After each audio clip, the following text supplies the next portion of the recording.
Employer से चाहिए 2 घंटा करिवो कि 3 घंटा करिवो कि 5 घंटा करिवो ओवर टाइम करिवो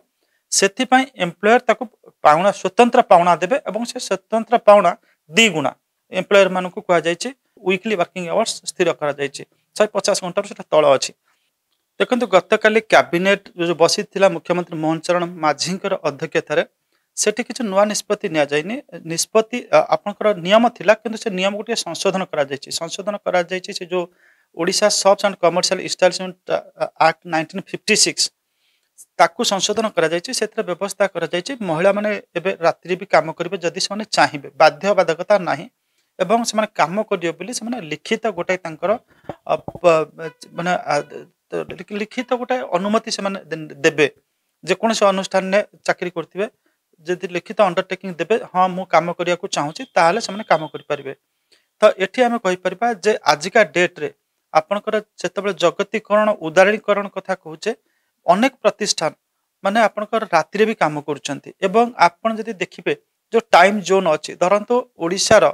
गोटे वाणिज्यिक प्रतिष्ठान तार किसी एक्सपोर्ट करुच्ची अमेरिका को आमे जेतेबेले एठी रात्रि सोचे सेठी दिन रे काम करूछंती तो सेठी एमिते ऑफिस अछि जो माने एठी राति रे काम करंती एथि पई जे फॉरेन ने जो कंट्रीज अछन टाइम जोन अलगा हमर संध्या हेतले तांकर दिन हेतिबो इंग्लैंड रो हमर एठी देखंतु 5 5.5 घंटा पछ रहिछि विभिन्न टाइम जोन ने तांकर तेणु कर सेठी काम करिया कहले से महिला मन काम करिया को पड़िबो तांको घर चलिया को पड़िबो आत्मनियुक्ति योजना हो बा नियुक्ति योजना रे समान को रोजगार करिया को पड़िबो तेणु कर सरकार एई वास्तवता को अनुभव करिकरी ए भला गोटे निष्पत्ति नैचंती काहाको बाध्य करा जाउ नाही जे महिलाटी जेतेबेले तार लिखित गोटे कहइबो प्रतिश्रुति दब मु काम करिवि बा चाहिबो लिखित गोटे तार आवेदन करिवो मु काम करिवि तार सेतेबेले जायकरी ताको सेई प्रतिष्ठान ताको चाकरी माने सेई सुयोगता ताको प्रदान करिवे।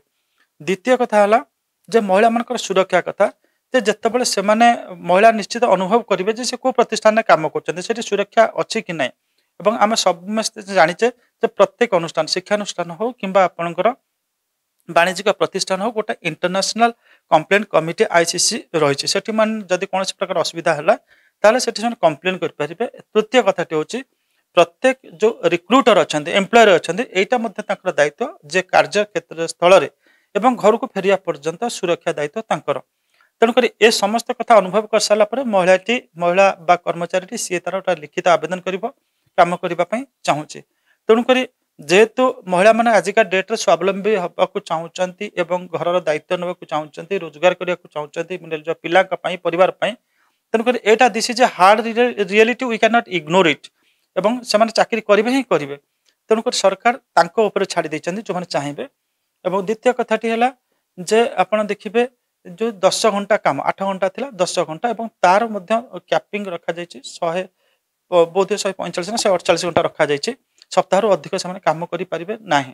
एम्प्लॉयर मानकु कहा जायछि मैक्सिमम गोटे टाइम लिमिट आपनकर गोटे working hours weekly working hours स्थिर करा जायछि 150 घंटा सेटा तळ अछि तेणुक सेठी क्या ओभर एक्सप्लोइटेशन बा अतिरिक्त शोषण ये नाही सेठी संभावना नाही जदि से व्यक्ति चाहिए ओभर टाइम करने चाहिए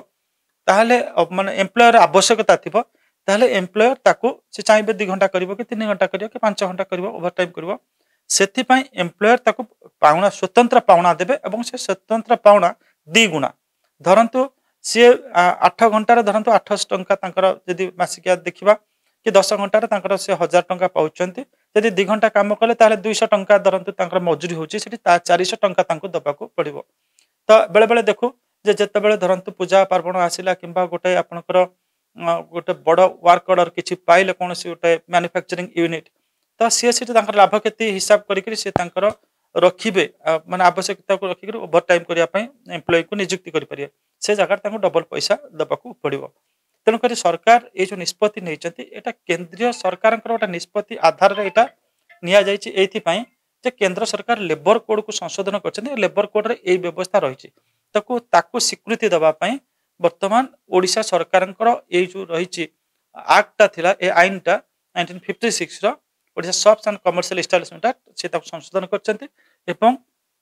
आज श्रम नीति श्रम आईन को सी कंटेम्परारी करने वर्तमान समय को खाप खुआई गतकाली कैबिनेट ए निष्पत्ति नहीं जोटा आवश्यकता थिला।